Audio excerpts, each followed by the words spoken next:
So you didn't get the jackpot? No, to make a short story short, no, we didn't.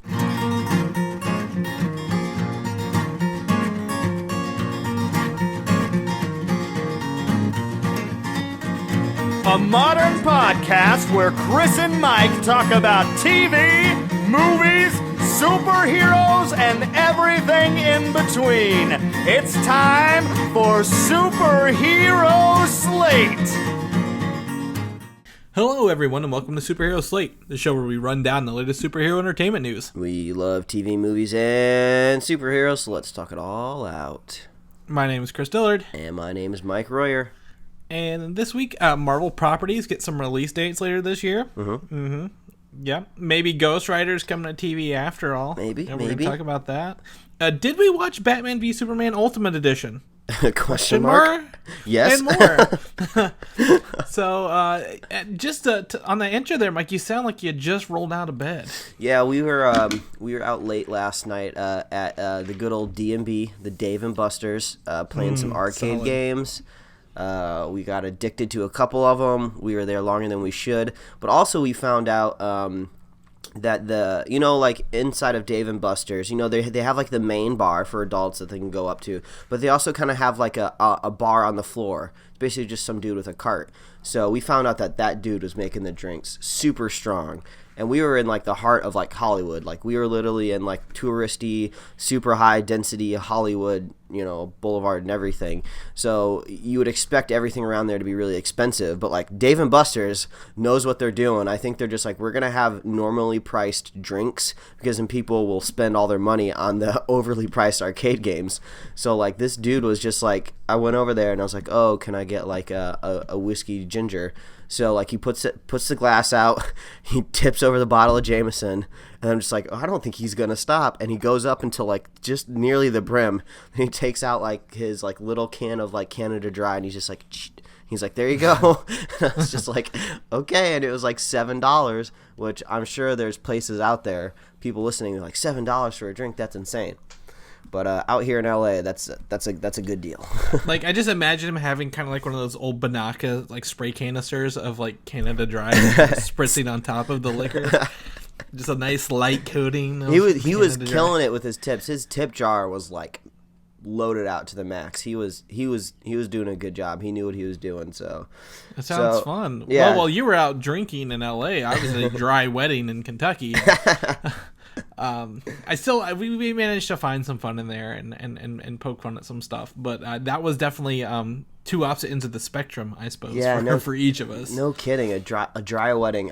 Like I either feel like that's got to be for some sort of a faith reasons or financial reasons. I can't imagine there's another reason to do that. I'd say it might be both. But what's really sad is I'm like, these are video game people, and they like old Nintendo stuff. Like they love Nintendo consoles.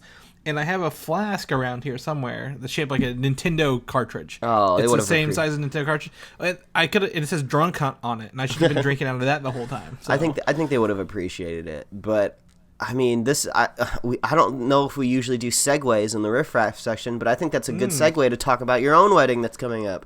Yes, 6 days. I will be having my own wedding festivities down here, and you'll be here. You'll be in town with me. Yes, we'll be in person. I'll be able to take sight of you with my own eyes, and I'll be able to confirm that you are not just an artificial intelligence program put on by some giant company. I am a Google experiment, guys. That's all I am. I have an algorithm that gets this news for us. And yeah. I mean, I saw you about a couple months ago. I think back in the winter time around December. It's like I think it was Thanksgiving. Weren't you in for Thanksgiving or Christmas? I think it was Christmas, but who knows what could have happened to you by then? You could have been replaced by a sentient being or something like that. Some sort of robot. I probably was. But we are still planning on, I guess, doing an episode next week. I mean, yes. I gave you 100% out. I said the audience and myself will be totally fine if we take a week off, but you said no. The show must go on. Yes. So It's going to be interesting because I'm going to take notes throughout the week, keep track of our news, but it's going to be a free for all. It'll definitely be you and me, but I mean, some of the groomsmen might be there. Whoever else might want to join in. It's just going to kind of be, I guess, a roundtable discussion of the news. Yeah, this will be like it'll be a wild card episode. I'm still going to preface and say there's a chance that there might not be anything, or if there is, it'll be late because Chris does all of the audio stuff. He does the editing and he does the posting. So I don't know when it's gonna get up there. You're jet setting off to Disney World like right afterwards. So if I have to do it and put it up that Friday night right after we record, I'll do it. Like nothing's gonna stop the show from going, in my opinion, except my significant other saying no, don't do it. But I think she'll be okay with it. I mean, who knows? We don't know. It's like you said, it's a wild card weekend, and that's wild card. It's gonna be fun. Yeah, so we'll just have to see what shapes up with episode 78. But just letting everybody know, it's gonna be a little weird next week. Just watch it. We'll probably get the most groundbreaking news our podcast could ever cover next week. And we just got a bunch of goons in a room around a microphone. Yeah, and we've been drinking probably by that point, so I mean, it'll definitely be interesting. So I look forward to having some fun. Yeah, regardless. But this is I guess this will be your second to last podcast as a single man. Yes. We'll do all the normal groomsmen hazing and stuff on the next podcast, I guess. But this is wedding week. You are in the week of your wedding now because it is Sunday. It is the beginning of the week, so yes. I'm ready. I'm excited. I will see you in person on Friday. It's gonna be fun. Yes, I'm really excited. And tomorrow's 4th of July. I forgot. If you guys aren't listening on Monday, like I have a shit ton of fireworks I'm about to let off tomorrow. Yeah, I forgot there's a national holiday. There was a meme making the rounds a couple days ago. I think it's still out there that basically said, "Hey, let's watch that video of fireworks that I took last year." It said nobody ever. So when you go out to your fireworks show this week, you may have gone there already. But just put your phone away. There's no smartphone out there that's gonna capture fireworks as awesome as they are. And even if you had like a super high-end camera recording fireworks, nobody even wants to watch that. I don't care if someone takes like an 8K like red camera to record fireworks. I don't care. The whole point about fireworks is like being there in person. So I agree with that to an extent. However, an iPhone has a slow motion camera mic, and have you ever lit a firework in slow motion before and watched it? That's different. If you're doing if you're doing ground level stuff, like one firework at a time. But if you're at a fireworks show, put that away. No one cares. Like this is like, and the shows don't even last that long anyway. So it's just like every second you have your phone out, you're like wasting your money or wasting your time. I'm pure ground level, and I will probably be uploading these videos as I go tomorrow. Because a lot of them are actually daytime fireworks too. I get a lot with color, so there's like colors and smoke trails, and really excited, really fun for that holiday weekend. So if you guys are listening to us on Monday, with you got us blaring around your grill with everybody else listening. Thank you. But if not, I hope you had a good 4th of July. Yeah. So don't blow off any fingers. Please be responsible. Don't hold those fucking Roman candles. I know the urge is there. I did it when I was young too. But it just takes one faulty Roman candle shot to blow your freaking hand off. So my mother-in-law used to work in the emergency urgent care area for a hospital, and I believe she had a story about someone like literally blowing off part of their butt cheek or something. So firework. I mean, just be responsible, people. Don't mix alcohol and fireworks. It's bad. Yeah, because you can't light the fireworks when they're in the alcohol, so just don't mix them at all. That's true. You can't. I mean, and it's hard to light when you got one hand holding a beer, and you got to hold the firework. Who's gonna light it? So there you go. Yeah, exactly. We've thought this out. We know where we are. Yeah. But on that news, after the safety warning, let's get into the actual news. Oh yeah, of the week. We are a news podcast after all. So we do. We cover the breaking things, and first off, we're gonna start off with Suicide Squad this week. Yeah. So a new theater standee is making the rounds. So if you actually make it to the theater anytime before this movie comes out, I think we got like a month left, maybe. I believe it's a little month. There's a nice, bright, colorful theater standee that you can stand in and be part of the squad, so to speak. A little weird on the poses for some of these, to be honest with you. Yeah, I saw some of the I think I saw some of the replies to this photo, and I guess some people don't like how Enchantress is basically splayed legs open, so in her metal bikini. So yeah, that's kind of a strange pose, but. Amanda Waller being on this poster is a little weird. They should have had the Joker, I think, in here. I think he's a big draw, but whatever. It's bright, it's colorful. I mean, if I see one, I might take a picture of it with it. I don't know yet. I haven't really got that far. So, but yeah, there's that out there. And then also, we want to go on record. We talked about the runtime last week. The director David Ayer nixed that after we actually reported it and said, no, it's not like an hour and like 40 minutes. The new runtime is supposedly 2 hours and 10 minutes. I take that as bad news in my aspect, because last week I talked about I like the idea of like an action superhero brawl all out movie being like under 2 hours, like close actually to a classic 90-minute runtime, because I was like, oh, this is going to be a really frenetic type of movie where we're always going to be going and jumping, and when it's over I'm going to be like, oh, I want to get back on the ride. So yeah, I guess 2 hours, okay. At least it's not like 2.5 hours, like are approaching the 3 hour mark of a movie that we'll talk about in a little bit. But yeah, okay. I think it'll be 2 hours without credits, so I think that's okay. We got to take in credits on the runtime. I kind of lean a little more towards the Deadpool. I mean, I liken this movie to Deadpool. It was an hour 48, and I think that was a perfect runtime. So I agree with you, but at the same time, like, okay, whatever. It's not horribly long. We got to make sure we have enough minutes in the movie so we can see Scuba Batman, because he's got his own pop vinyl now. So apparently he's going to be a big enough deal. Yeah, well, I mean, pop vinyls are huge deals, Mike. And if you find that Doctor Strange one at San Diego, you let me know. Sorry.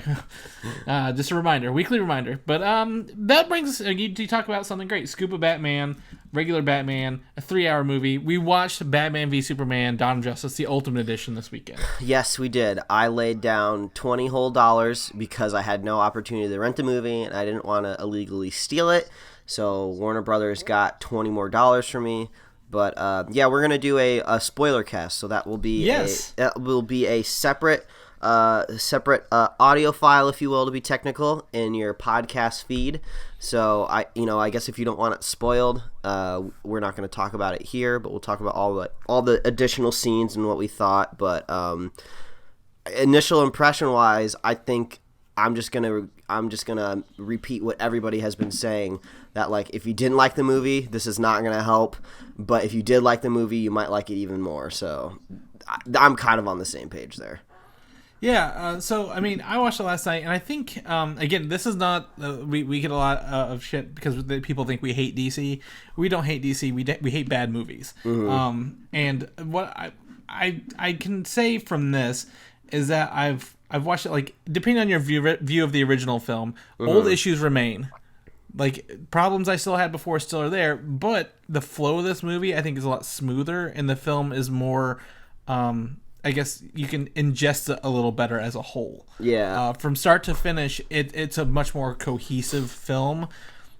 But we'll talk about this in the spoiler cast. Is the Ultimate Edition is purely additional scenes, whereas I wish they could have taken some out of the movie and kind of seen, like, I want to see like an original cut of the film. Yeah, I see what you're saying. A new cut that maybe helped cleared everything up. So they just added more to it, and yeah, that's okay, that's cool. But we'll talk about it on the spoiler cast a little bit. And again, our goal for this was not to hate it, but take an objective look at the movie and what I guess is considered the final version of the movie. Yeah, I would tune in because I would tune into the spoiler cast because people have our opinions on it now, but also this will be also a little unique because we'll review it a little bit from a standpoint of just, this was my second time watching it too, so it was a bit of a rewatch with some new stuff. So, but yeah, if you want to know more about Batman vs Superman, Dawn of Justice, Ultimate Edition, the longest title ever, tune into the little spoiler cast. Probably won't be as long as some of the other ones, but we thought it was interesting enough, at least from the standpoint of new content. So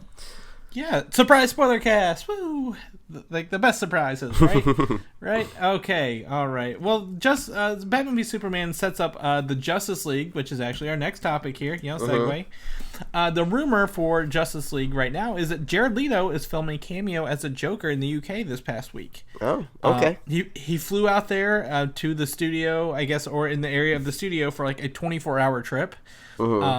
And my assumption is, a 24-hour trip for a small cameo in the movie probably makes a little sense. You know, one thing that just popped in my head now that I'm thinking about this. Lay it on me. So in our DC universe that we have now, Batman and the Joker have been around for a while. They've been bumping cuffs for a while, fisticuffs, if you will. And I don't know how old Jared Leto is. I assume he is younger than Ben Affleck, but maybe not by a whole lot. But it just seems to me like he's a lot younger. Maybe just because you know him a lot from like being in like a band or something like that. But he is 44 and Ben Affleck is 43. Oh, wow. He's older? You were wrong. Wow. Yeah. Okay, because I was just about to say it seems weird that we have this older, grizzled Batman and such a younger Joker. But I think that just all goes to the makeup and Jared Leto's baby face. So anyway, we can just scrap all that because I guess chronologically with the actors it works fine. But okay, I'm glad you looked that up for me. Now I feel a little bit better. Because I was just like, man, the Joker, he just looks like so slick, and he looks like he's in like his like early 30s in like the Suicide Squad. And I was just like, how has he been terrorizing Gotham and Batman for like decades? I was like, okay, whatever, it works now. Yeah. So I mean, they're the same age by a year. So I mean, if we're to believe the TV show Gotham, they're the same age or close to it, right? So yeah, I guess. that kind of works out. But yeah. So I mean, the fact that he's filmed a cameo for Justice League, I mean, sure, I guess. We haven't seen him in Suicide Squad yet, but I think, they might be playing on the history of Batman a little bit. Maybe the history of Batman ties into the Justice League a little bit. I think that's one thing that the DC universe really has going for them, since they've done this unique thing of kind of shifting the timeline towards like the latter half of the DC history. So they can kind of they can bring a lot of things up from the past, so they don't necessarily have to like worry about origin stories so much. Like, oh, well, we don't necessarily have to have an origin story about Robin, because we could basically just bring in that kind of character through the Red Hood or something like that. So I kind of like that idea. So I like the idea of this past of the Joker being out there. So yeah. Hopefully we'll explore it and see some in Suicide Squad, maybe into the Justice League a little more. So that's a rumor right now. Whether it comes true or not, we'll let you know. I guess when the movie comes out. I don't know. So that brings us over to some DC TV news. Supergirl is a show coming to the CW this fall for season 2. The first episode of season 2 is called The Adventures of Supergirl, which is a throwback to the Adventures of Superman comic book titles. What that reveals means nothing to me, except for it was tweeted by David Harwood, who plays Martian Manhunter in the show, confirming his return to the show, which is kind of on the rocks because his CG to bring him to life is a little expensive. And we know the CBS might have the money for that kind of effects, but does the CW? Hell no, they definitely do not. So we'll have to see what they end up doing there. But I think that as for the title, The Adventures of Supergirl, since it sounds very kind of like straightforward and very like classic name, it sounds like they're kind of like setting themselves up for maybe a refresh a little bit. Like season 3 of The Flash is called Flashpoint. I mean, that's a big, very telling title of what's happening in the beginning of season 3 of Flash. This one's just kind of ambiguous, kind of like, hey, Adventures of Supergirl. So it sounds like we're going to settle into the CW universe and, just kind of ease in. Yeah, we don't have a big event from Supergirl to pull a name from, so we're going to go with this one. It's kind of what I'm thinking. So, yeah, there's nothing other than the fact Martian Manhunter's coming back. He's always intrigued me the most about the show, and if I were to sit down and binge it, he would be the reason why. So we'll keep an eye out for that.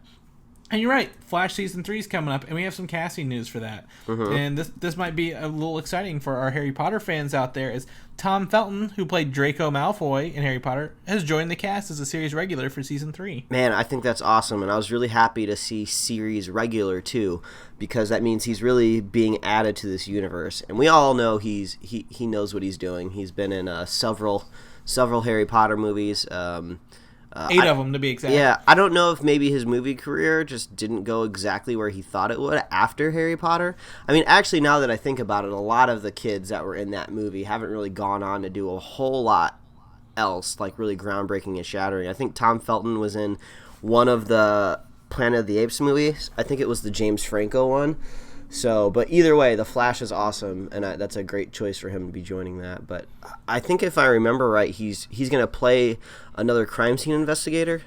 Yes, he's another CSI in this new Flashpoint universe who thinks Barry, all this stuff is a little too convenient, and I think he's suspicious of Barry, but like in like not like he's a bad person, but like he's got something hidden. So he'll probably be someone who'll find out who the Flash is and be working towards it internally. Yeah, and maybe Barry will not end up working for the police department at some point. I don't know. Flashpoint universe opens a lot of doors. Yeah, I mean, I like the idea of the character that Tom Felton is going to be playing, just because I feel like, especially in the CW universe, along with Arrow, like once you get a couple seasons in, they just don't care who finds out secret identities anymore. It's just not a big deal if someone finds out. And then actually, a lot of the times you forget who knows and who doesn't know. And I feel like the Flash is kind of approaching that a little bit, where just like people just are randomly finding out he's the Flash now, and it's just a little like, hey, let's dial it back. It's a secret identity. You got to keep it secret. So maybe they'll kind of hammer down the idea with Tom Felton that like, oh, you got to keep your identity secret. You know,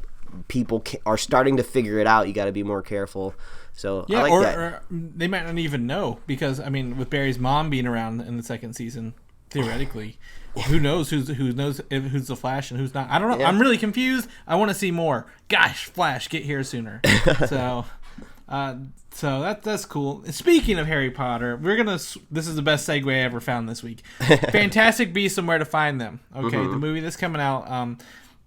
The J.K. Rowling, the writer for Harry Potter in the movie, has written the sequel script for this movie already before the first one's even out. So when this movie was announced, me and my wife had pretty in-depth conversations about where we thought the Harry Potter cinematic universe was going to be going, because Fantastic Beasts and Where to Find Them is a very, very small book in the Harry Potter universe, just talking about magical creatures and basically who they are and where to find them. So it's basically kind of like a textbook. It's a Pokédex. Yeah, exactly. So they've managed to turn this into a movie. So me and my wife were talking. We're just like, well, they're definitely not going to just make one movie. They're not going to return to this universe just to make one movie. But then we were operating off the assumption also that they were only going to go off of what has been written. You know, we didn't think there would be any more new material. But what I've noticed is huge Harry Potter fans already know this. I'm just very briefly getting aware of that it exists, is the website Pottermore, which is basically the official Harry Potter website, where J.K. Rowling just every once in a while just hops up on the website and just writes brand new canon for the series, which is amazing, because that just doesn't happen. People just don't do that. People don't just add canon to a universe basically through like official blog posts, but she does, and I think that's awesome. So apparently lately she's been writing these lengthy stories about wizarding schools in North America, like in that time in the past. So she's just totally fleshing out this American wizarding universe. So it sounds like we're going to have plenty of material to go off of going forward with more Harry Potter movies. So that makes me feel good, and she's writing it, so we don't have to worry about them somehow construing a little tiny like 50-page book, you know, into a whole movie. So this is all good news. Yeah, and I guess that textbook is a little different, because this is about the guy who wrote that textbook as well. And so that's good. And then, you know, there's a play following up the after years of the Harry Potter characters, like once like the main kids had kids. Harry Potter's just blowing up right now. It's kind of like early Star Wars, I guess 80s, 90s Star Wars, like expanded universe kind of stuff, you know what I'm talking about? And I just think it's really cool to see all that. Yeah, I just love how the creator is just like, you know, most of the time people are just like, oh, I really want to diversify. I don't want people to think of me as just the person that only does Harry Potter. But it's just like, she like lives in that universe in her mind. She knows everything about it. So I love that she's just like, screw it, I'm just going to write more because I really like it. So it makes me curious. It says that there is a sequel completed, but I wonder if it'll actually be called Fantastic Beasts and Where to Find Them 2. Because that's a really long title and weird. It makes me think that maybe they'll just maybe rename it. Maybe it'll be something totally different. Like maybe, because I think another book is like called like Tales of Beetle the Bard or something. So maybe it'll just be called Beetle the Bard. I don't know. Yeah, I mean, the Harry Potter books have always been like Harry Potter and the such and such, and everyone calls them by their subtitles. Like, you know, you never hear Harry Potter and the Sorcerer's Stone, you say, oh, the Sorcerer's Stone book. So I think they'll probably go with that. And keep that going forward. So, if I remember right, your wife is a big Harry Potter fan, right? Yes, she is. All right. So she is going to be your wife soon, and my wife is too. So I think when this movie comes out, we should get them both in front of a microphone and see what they think. Oh yeah, that'll be an experiment to end all experiments. But yes, I definitely agree. Let's put them down and have them talk it out. Or maybe they'll start their own Harry Potter podcast. Like, okay, you're gonna open that up. I feel like there's already been so many names probably riffed already for those, like the Potter podcast, or just call it the podcast. I don't know. Yeah, I mean, those call it Pottermore. They'll take it right from the website. And we're taking it. Yeah. Well, that's okay. We're going to talk about something else your wife is a fan of. She's a big Star Trek fan, right? Yeah, of the original series. Original series, not so much the new stuff, but I know she's a big original series fan. She's a big fan of Captain Kirk. Mm-hmm. And that's going to talk about the new upcoming Star Trek film, Star Trek Beyond. You managed to segue. Yeah, I did. The third trailer dropped this week, which is more of a trailer for Rihanna's new single or new album or something like that. I liked it. I mean, it's an okay trailer. I mean, I just need to see the movie at this point because I'm seeing a lot of the same footage. Mm-hmm. And I just need to see the movie and get it out of there. But the biggest news that they did this week for Star Trek is confirmed that this new timeline they've created is called the Kelvin timeline. Oh, okay. And that's not a sciencey name. That's because the father of Kirk's ship was the Kelvin or something like that. Okay, I didn't realize that they were time. I didn't know the Star Trek universe organized everything by timelines. But all right, that's cool. Whatever. Well, I think they do because of the first Star Trek movie in this new rebooted universe set a new timeline, and that's where they kind of can retell everything, and it's a whole new universe without technically messing everything up. Mm-hmm. I don't know. It doesn't negate the old Star Trek. It just created a new one as well. Hey, whatever works. But yeah, like you said, the new trailer is just more of the same. We get it. They go out into space to explore. Something attacks the ship. The ship crash lands. They end up on this unfamiliar planet. Adventure ensues. So that's basically all we have. I don't really know. I don't know if the entire movie's on the planet, if there's planet hopping, what exactly is going on. But we'll just have to see. We'll have to see how it works. Well, I guess, Star Trek's great, but I'm looking forward to the Wolverine 3, to be honest. Yes, the Wolverine, which may or may not be Hugh Jackman's last attempt as Wolverine. Yes. We've had some rumors lately. Makes me think that maybe he's not quite hanging up the cape, the proverbial cape. The claws? You mean the claws. Yeah, I should have just said claws. I'm an idiot. Yeah, it's all right. I mean, you don't have to know how he looks. It's all right. You just know you like him. You can't hang up claws. That makes no sense. You don't know. Yeah, whatever. So anyway, for the Wolverine 3, it has been confirmed that Cliff Martinez is to score the film, and he's done movies such as Drive. Probably, I mean, if anything, that movie's soundtrack sticks out in my head like anything else about that movie. But I'm really excited. I mean, that was really the key point there. The guy from Drive is doing the music for the Wolverine 3. Yeah. I mean, if anything, when we talk about scores for movie, we just use that as an opportunity to talk about the movie. Yeah, really, it's true. That and, other movies they've done. So if you like Drive or haven't watched Drive, at least listen to the soundtrack. It was really big whenever I was doing my last student films in college, and a lot of people use that as a reference point for some of their movies. So definitely excited for that. And speaking of people who've been in, I guess, X-Men movies, Kingsmen 2, The Golden Circle, has added Vinnie Jones, who was Juggernaut in the last... Juggernaut, bitch! Yes, nothing like that at all. But yeah, Vinnie Jones, also seen in other movies such as Eurotrip and Snatch. I really like the movie Snatch. From back in the 90s there with Brad Pitt. But Vinnie Jones and Kingsman 2, this cast for this movie keeps growing and kind of, I guess, impressing me for the Golden Circle. Mm-hmm. I mean, I don't know. Are you excited to see it? I mean, obviously, he's not going to be the Juggernaut in the Golden Circle, so it's basically just like actor you haven't seen in a while to be in Kingsman 2, the Golden Circle. He looks like he's going to be like Maybe he's going to be like a bad guy. I don't know. He's got such a bad guy mystique look to him. So I feel like he's going to be some sort of like maybe like second in command. I don't know who the big bad's going to be in the Golden Circle. It'd be hilarious if it was Elton John. Maybe he's Elton John's crony. I think it's Julianne Moore is the bad guy. Oh, is it? Yeah, I think she's the villain. Oh, I figured she'd be some sort of like spy director or something like that. I think that's Halle Berry.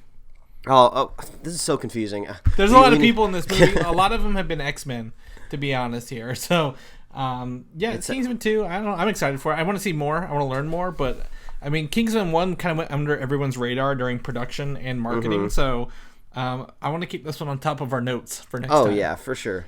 Yeah, so that's a good one. Have you been watching Preacher, Mike?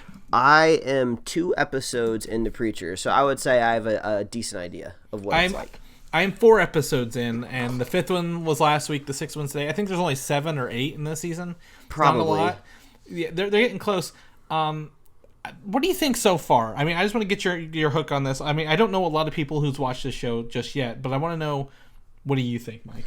So I really like the weirdness of it. I guess that's the best way I can describe it. When I sat down to watch the first episode, just like they do this whole storytelling thing where they basically leave you in the dark for a lot of the things that have gone on in the past and what exactly is going on during the present. So the whole time you have all these questions like, what the hell is going on? But it's just so weird, like these weird, bizarre things that'll happen, totally out of place of the setting of the town that the preacher is in. And it's just really bizarre. There's this very comical plane fight crash scene that happens in the first episode. That's very crazy. There's bodies literally exploding that just catch you totally off guard. It's very unapologetic. It doesn't say, here, we're going to explain this for you step by step. It's like, this is what's going on, and just go for the ride, because this is everything in this town is not quite what it seems. Yeah. And I really enjoy it. I think that, I guess to me, it's kind of like a Breaking Bad of comic book movies. Yeah. Are you all caught up on the show? I'm 1 episode behind. So you're definitely further than me, but I really enjoy the characters for the most part. I mean, the guy that plays Cletus is just hilarious. He's very entertaining. Dominic Cooper is just awesome. I love Dominic Cooper. He's not really playing anything totally like off the wall in this show, but I've always really enjoyed him. And then what's the woman that played Raina? Ruth Negga. Yeah, she's great. She puts on an accent, like this kind of Southern Belle accent that you would not expect her character to have in this show. You figured she just would have she could have just played it her straight normal voice, but yeah, everything's just it's really entertaining. There's a scene in the first episode where she builds a makeshift bazooka, and it just makes no sense, but you're just it doesn't matter. This is just really weird and hilarious. Yeah, so I really like the first season. I can't wait to watch episodes 4 and 5, or I guess 5 and 6 now. But I mean, it's got the guy who played Rorschach in it as one of the characters. I can't think of his name off the top of my head. They just keep unveiling more layers to this, and it's that good. But AMC has renewed it for a 2nd season, which I'm really, really glad to hear, actually. Nice. I love that. A lot of shows now do get at least 2nd seasons, but nothing this kind of dark and violent usually gets that far, I think. But I'm really, really happy with Preacher. I've not read the original source material, so I'm not going to pretend to. Yeah, neither have I. I have no idea if they're adapting the comic well or properly, but from what I've heard, this is all stuff before the first comic takes place. Oh, really? So this is kind of like a little prequel era kind of thing. So. Oh, that's even cooler. I love that idea. Yeah, so and somebody, Seth Rogen is a big proponent of the show. I think it's his baby. Yeah. He's producing it, and they're just knocking it out of the park. Yeah, so. I'm pretty sure he wrote and directed the first episode too. So yeah, he's all in. That's awesome. Yeah, I'm great. Glad to hear it. So if you get to watch Preacher, AMC, or I guess anywhere you can rent/buy television shows, we'd recommend it. Star Wars Episode 8, no segue. Got nothing to do. The filming confirms to wrap July 22nd for the movie, which makes me think they could make that May of next year release if they wanted to. That's a long wait between filming and when the actual release is. It's like a year and a half. But honestly, I still really love the Christmas time, the winter holiday Star Wars. I love having that big tentpole movie saved for the end of the year, because sometimes you just don't want to blow it all in the summer. Yeah, well, this has come from confirmation from Mark Hamill, who plays Luke Skywalker, and apparently he's been on set the whole time, which is great because I wasn't sure how much of him we were going to get in this movie. We didn't need him the whole time. He just kind of hung around. Yeah. He likes the popcorn machine that we have on set. Yeah, we're fine. We like him. He's just hanging out. Yeah, we finished filming his stuff weeks ago. He's still here. He was only there for a day. Can't get rid of him. Like, yeah, he starts showing up in like the post-production offices. Like they're just doing like CG, and he's just in the back corners. Like, good job, guys, keep it up. He's kind of like one of those, like, I guess, like the place I get my haircut has a cat that lives outside. It's like a stray cat, but like they have a bed and like a little treat for it. He's kind of like a stray animal that just knows where the food is. Yeah, we never should have fed him. He never leaves now. Yeah, exactly. Which if filming wraps July 22nd, maybe they might have a San Diego Comic-Con presence there. Ooh, that would be cool. I feel like I don't know what they could reveal. I feel like whatever it is, it could undercut Rogue One a little bit. Well, the thing is, there's Star Wars Celebration Europe this year, where they could both take things. However, they could give us a really long look. I mean, you showed Darth Vader for Rogue One, and you've got people's attention. You give them just a tease, Luke Skywalker with a lightsaber for Episode 8, and you've got him again. So yeah, that's true. You don't need a whole lot. I'm not talking a teaser trailer. Just give us an image or, a little clip. A little, like, maybe like 5 seconds maximum. So... And it doesn't have to be movie footage. It could just be something they shot for it. But I could see maybe some official movie stills, something like that. Yeah. So I don't know. Either way, I'm excited for that knowledge, and it kind of makes July that much more exciting throughout the whole thing. Not just the marriage, but I get to go to Disney, and then we got Comic-Con. So big month for everybody. And so I'm excited. Do you think they're going to bring any Spider-Man Homecoming stuff to Comic-Con? I mean, I think it's possible. Okay, I think they would. I mean, they've been filming the movie for a month now by the time they get there, maybe a little over a month. And some of the filming has been taking place in what looks like Washington, D.C. So that means Spider-Man might actually leave New York for, his second movie. I know he went to Germany in Civil War, but like in his own movies, he's always been in just New York. So you think like his school takes a trip to DC and he has to do something? Maybe. I mean, it makes me wonder, does some of the film actually take place in DC, or are they just filming like on a street there? Well, they're not filming in DC. Like they're in Atlanta filming. But it's set up to look like Washington, D.C. Okay, so technically he's just going to Atlanta. But anyway, I don't know. I don't know why Spidey needs to go into D.C. There's literally a legal ban on tall buildings in D.C. So I don't know where he's going to be swinging around there. I guess maybe he's just going to be going in circles around that Washington Monument. Hey, there were no tall buildings at the airport in Germany. Yeah, I guess. He still did that. However, I mean, the only thing I can think of, Captain America spent a lot of time in D.C. Maybe. Maybe he's at the Natural History Museum and Kraven the Hunter's there. Ooh. I don't know, it just popped in my head. That's a little wild, man. Calm down on these theories. We're gonna start an internet sensation. Sensation. But I don't know. If he's in D.C., I mean, he leaves New York. That's cool with me. I mean, I don't think it's not gonna make it worse. So, whatever. I'm not offended. Okay, guys? I'm not offended by him going to D.C. Because I know you guys were wondering if I was offended. And that brings us to, actually, Captain America Civil War, Spider-Man's first appearance. We have some big news for this. Okay. Doctor Strange sneak peek will be included on the home release of the movie. Whoa, that's weird. Why? That's weird, right? No, that's pretty normal. No, but it's weird, though, because, like, sneak peek, does that mean, like, it's a trailer? It's going to be some extended clips? Like, what's going on there? And it's just, like, all I'm thinking is, like, it doesn't matter, like, it seems like a weird selling point, because it's going to end up on the internet, like, pretty much instantaneously as soon as people get their hands on it.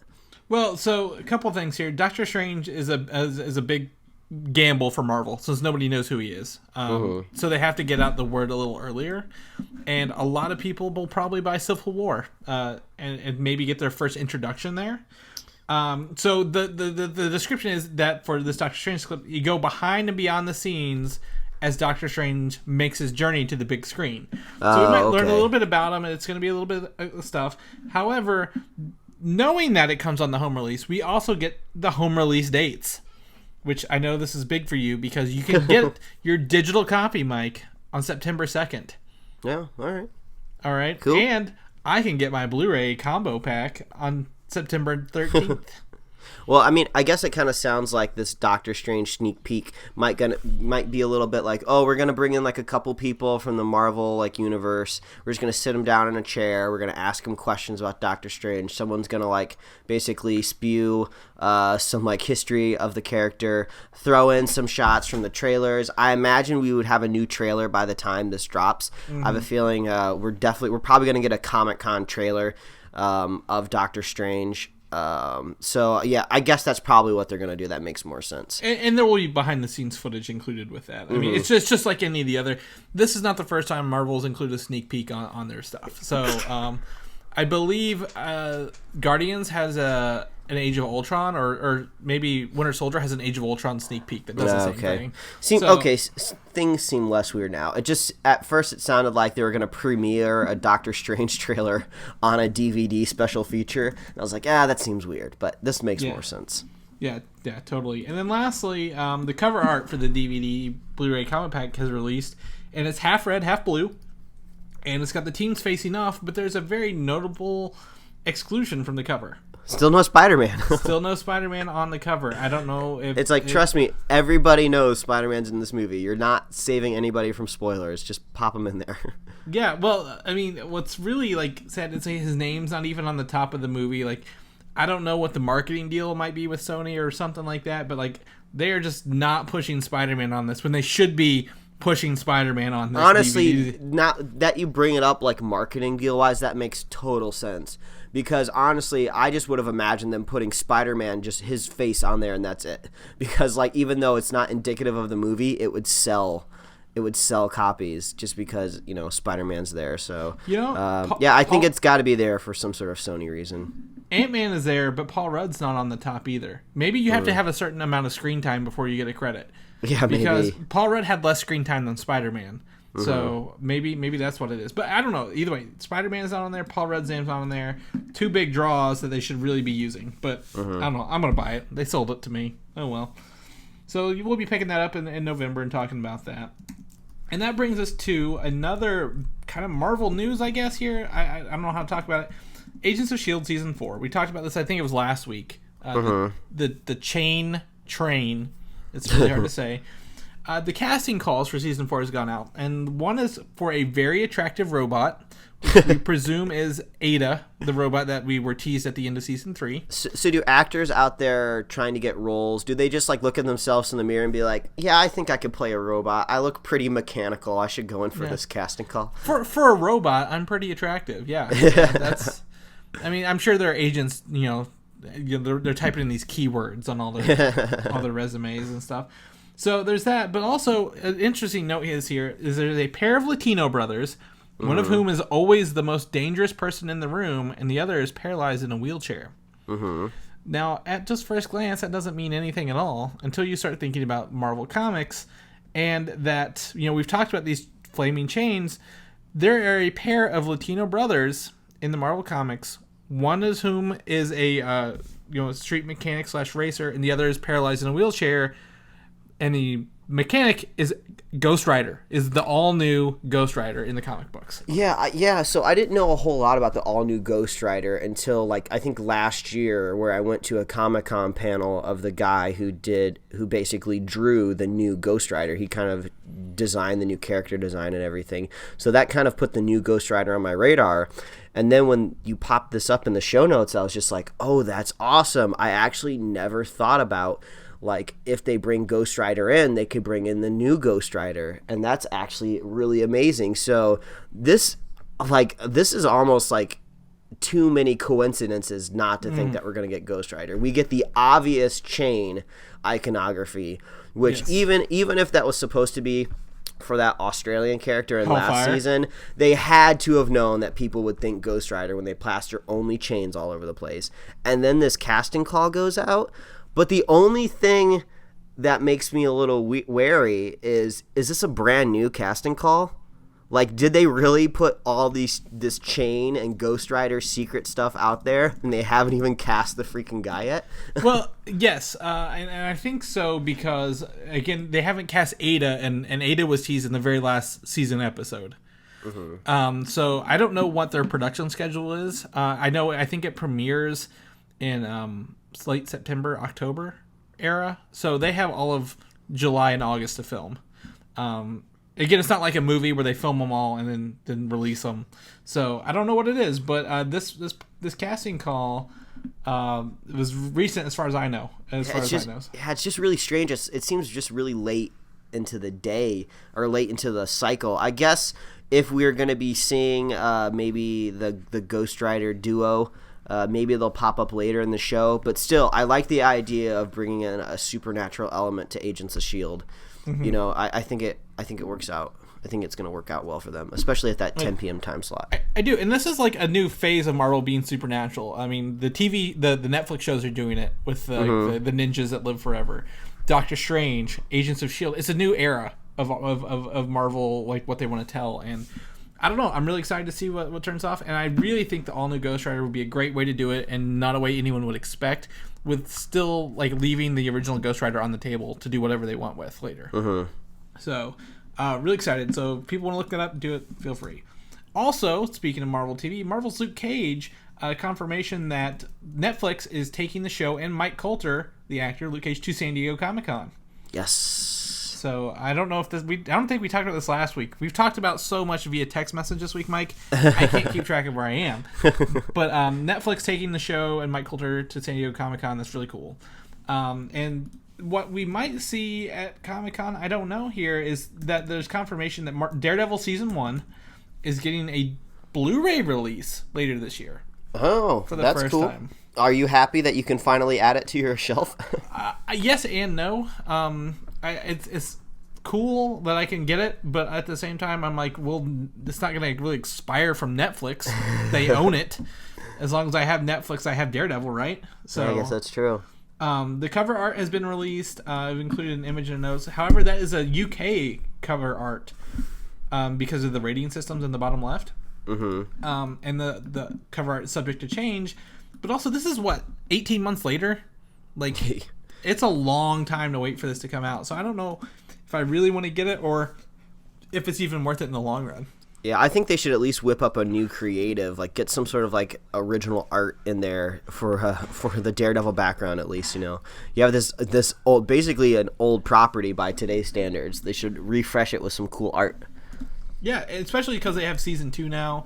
I mean, I don't know. 18 months is a long time to release it, and it might just be for other countries, other like areas, rather than just America, because Netflix isn't available everywhere.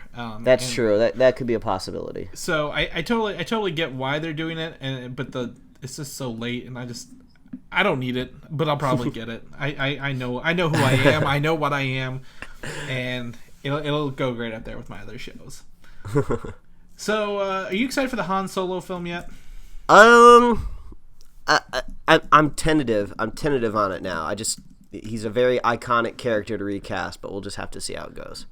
Yeah. So, the concept artist for a lot of Star Wars stuff, Ian McCaig, as it pronounced, has said that this is one of the best scripts he's ever read for a Star Wars movie.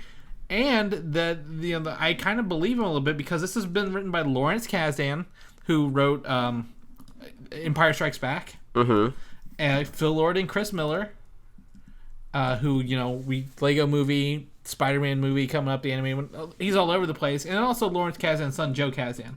So I just there's a lot of good talent on this, so I don't think they're really wasting their time. Those are all people that you could definitely trust writing a Star Wars script. I think that's awesome. I love it also when writers get more street cred, because it's just like it seems like the director always gets all the praise, but it's just like, hey, someone had to write that awesome movie that you directed. So I think that's awesome. I hope those guys really knock it out of the park. Yeah, I'm looking for some heart. I'm looking for some humor. I'm gonna laugh. I'm gonna cry.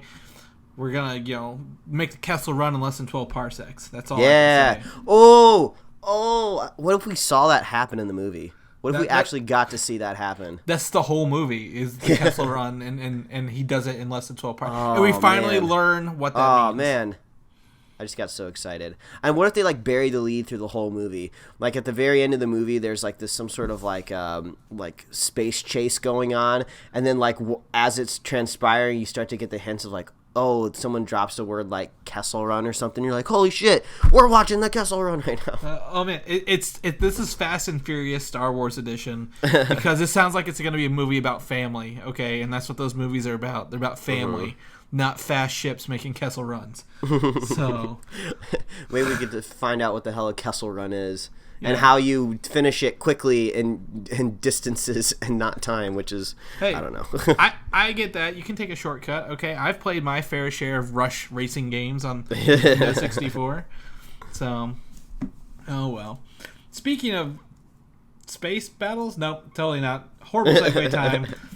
Mike's favorite movie coming up, Pacific Rim 2, has a release date of February 23rd, 2018. Yeah, I love that this February time slot is getting crushed with awesome movies now. They're just like, was Kingsman was April, wasn't it? No, it was Valentine's Day, the year before Deadpool.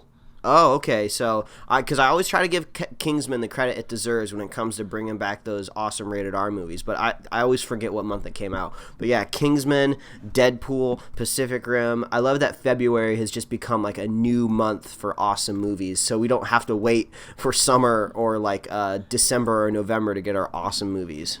Yeah, well, here's a fun fact. I actually just looked this movie up while we were talking about this. Apparently, IMDb has the subtitle as Maelstrom. Pacific Rim Maelstrom. And it has added Scott Eastwood as well back to the cast, as well as John Boyega. So, I guess that's a cool title. I don't know. Yeah. I want to see Pacific Rim 2. Who doesn't want to see it? I want to see it. I know some people are, I guess, worried that Del Toro's not on it. I'm not at all. I think the property can be adapted by that new director. I forgot his name, but Stephen S. DeKnight. He worked on Daredevil season 1. Yeah, he's definitely done good stuff, so I'm not too worried about it. He has done. I was talking with Brian from Comic UI last night. We were talking about people who would make great directors. Zack Snyder would make a great Pacific Rim 2 director because he knows how to make those big action scenes work, to be honest. And, we could also, if you want to add Michael Bay in there as well, Scott Snyder, or that's not Scott Snyder, why do I keep saying that? Zack Snyder, Michael Bay production making Pacific Rim 2 would be the most explosive, destructive movie we've ever seen in our lives. I don't want Michael Bay touching my Pacific Rim movie. Oh, well, whatever, man. We'll get there. In other news, this is something you passed along to me here this week. Wreck-It Ralph 2 is getting a release date for March 9th, 2018. So the sequel to Wreck-It Ralph is coming out. Man, Wreck-It Ralph's great. I love that first movie. We were talking about classic arcades before we started rolling the show today. And yeah, that first movie just did a great job. I love the heart of it.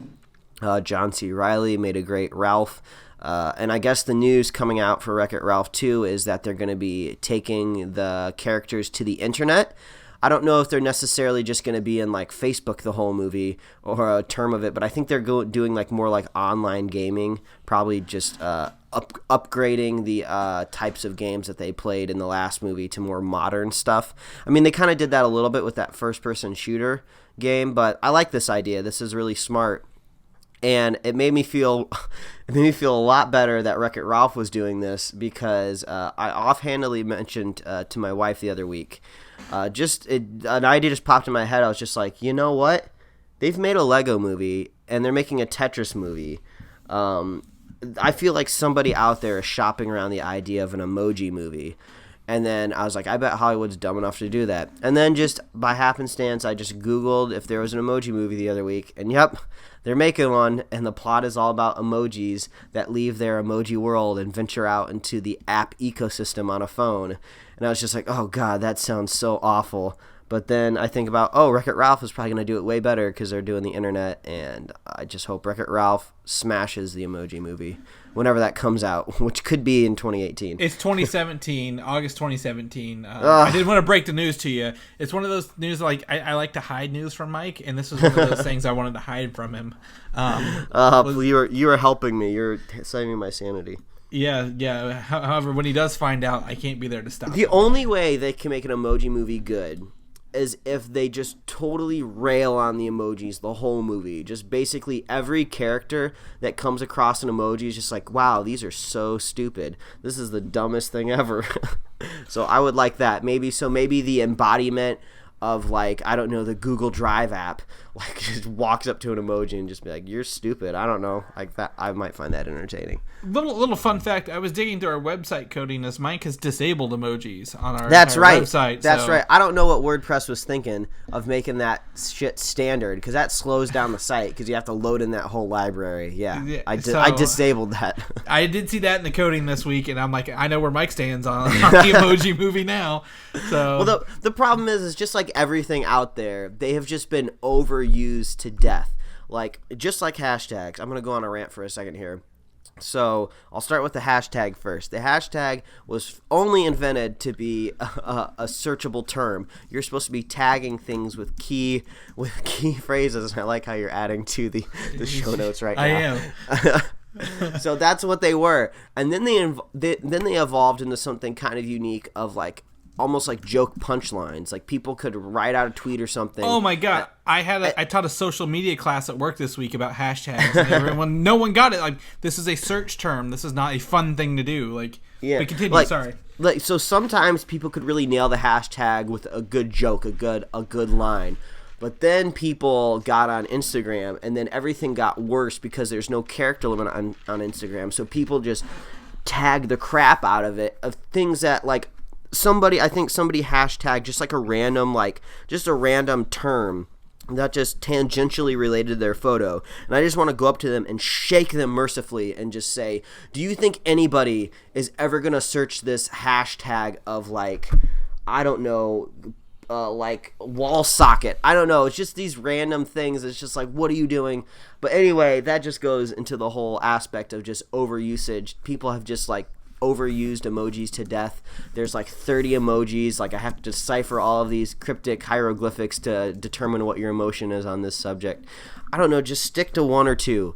Like, I think the rule of threes works for so many things out there in the universe. Stick to 3 hashtags, stick to a max of 3 emojis, and I think the internet will be a better place. And no emoji movie, go see Wreck-It Ralph 2. I'm just going off. I'm spinning my wheels here. What's the next topic? So stick to 3 emoji movies is what you're saying. Oh, no. It probably would be a trilogy too. Ugh. Well, that actually brings us to our next point, Mike. I was segueing here to Pixar Studios. Okay. No more sequels for the movies after they complete the next 3 movies with sequels. Okay. So Toy Story 4 will be the last quote-unquote Toy Story sequel. Incredibles 2 will be the last Incredibles. And Cars 3, thank God, will be the last Cars sequel for the foreseeable future. Yeah, so I mean, I guess we won't be getting that Good Dinosaur sequel, the Inside Out sequel, which is fine. No Up 2. Or I want a Monsters Inc. one that's in the future and not the past, but whatever. Well, either way, no more sequels for Pixar after they complete 3 more sequels. So we'll see what's on their radar for that. And I guess Finding Dory just came out. That was another sequel they just did, which is apparently taking the box office by storm this weekend on the holiday weekend. So, ugh. And speaking of movies, things that should not be, this was actually the first bit of news I put in the notes this week, because if I start the notes off with something totally irrelevant and stupid, everything else fills out really nicely. If I try to start off with something awesome, that's the only bit of news we get that week. So the Trolls movie trailer, Trolls, little dolls with hair that you comb and they have silly hair. It's a movie coming out made by the people who made Shrek, and I can kind of see a little bit of that in there. It's a musical movie that looks a lot like Smurfs meets Trolls meets an acid trip meets Justin Timberlake selling his new album through a movie. That's really all I got here. I think the Smurfs is a very good way to kind of set the stage for it. I mean, I can't imagine we're going to be speaking too intelligently about the Trolls movie ever again after this, but it seems like it might be a little bit more competent than the Smurfs movie. It seems like they're maybe taking a little bit more of like, oh, we're just going to tell a story, and then Trolls just happen to be the characters. Whereas I think the Smurfs were just like all smurfed out the whole movie. I wouldn't know. I never saw the movie, but I mean, this movie is not something I don't think I'm going to go see at all. Well, my future wife is a big Justin Timberlake fan, and if anything, that might be the reason why. But I mean, I'm a big Anna Kendrick fan, but I'm not going to go see the Trolls movie just to hear her voice. This might be like Angry Birds. I'll get it when it's on home release. Did you go see the Angry Birds? I haven't even seen that movie. No, I have it downloaded through means, and I haven't watched it yet. So, because I spent 3 hours watching Batman v Superman last night. Oh yeah. So, but yeah, so Trolls, the movie trailer's in our notes. It's bright and colorful and very acid trippy, to be honest with you. And so that's our last bit of news for the day. We end on an okay note. So. Nothing. I mean, I can't believe Stream Broccoli made an epic return in the middle of the Wreck-It Ralph segment this week. But sometimes I just got to get my thoughts out there. And if people want to know more of your thoughts and your musings throughout the week, Mike, where can they follow you? Well, they can follow me at Mike Royer Design on Twitter and Instagram. And as always, you can read my webcomics at pickledcomics.com. Chris, are you ready for your wedding? Yeah. as you're knocking your microphone around over there. No, I'm just tapping my fingers on the table. I'm like, am I ready? Yes, I am. If people want to make sure you go through with it, where can they follow you? Oh, wow, I don't think we're sorry, we're not gonna live tweet my wedding. Okay. Oh man, just give me your phone. I'll live tweet for you. Yeah, do a Facebook Live video of the wedding. That's really all I've ever wanted. You can follow me on Twitter at Valdan, VALDAN, or read stuff at Comic UI that we do. And yeah, that's about it. I don't know what else is going on. But where can people find us? People are interested in Superhero Slate. They're listening to us now, but maybe they want to be a super fan. Where can they share the show with people? Man, as I say every week, and I'm trying to get this down packed. I'll probably never be able to do it from memory because I'm just transfixed on the copy here. As always, please visit superheroslate.com. That is the best place to find all the places we put the show. We're on iTunes, YouTube, SoundCloud, Stitcher, Tumblr. You can get us right in your email inbox and subscribe with your email address. You can like us on Facebook, and you can follow us on Twitter. If you're a fan of the show, please consider heading on over to iTunes and leaving us a review. That really helps out the show, helps us get some new listeners. And if you're a super fan of the show, and we got some awesome super fans out there, just share the show with a friend, share the show with a buddy. You might be at some cookouts this weekend, might be having some awkward conversations about hamburger buns and hot dogs, and you're like, oh, let's segue this conversation to something that I enjoy a little bit more, which is superheroes. And then you can talk about what we talked about on the show. Yeah. Get you a Bluetooth speaker, put it by the grill, and just turn us up, man. No, don't do that. As much as I would love to hear about somebody do that, don't go to a barbecue and put a podcast on. That is like the worst thing you could do. You don't know till you try. I'm going to go to my own barbecue and put my own podcast on. That's how, like, self-referential I am. All right, Kanye. Well, I guess stay tuned for our Batman vs. Superman Ultimate Cut Spoilercast. We're going to talk about the additional scenes added to that. And stay tuned for next week for whatever type of episode we're going to put out for this wedding edition. Wild card, bitches. Wild card wedding edition. So, but whatever happens there, we'll be back to normal for episode 79. And we're coming up on that Ghostbusters Spoilercast too. God, that ecto cooler staring me in the face, man.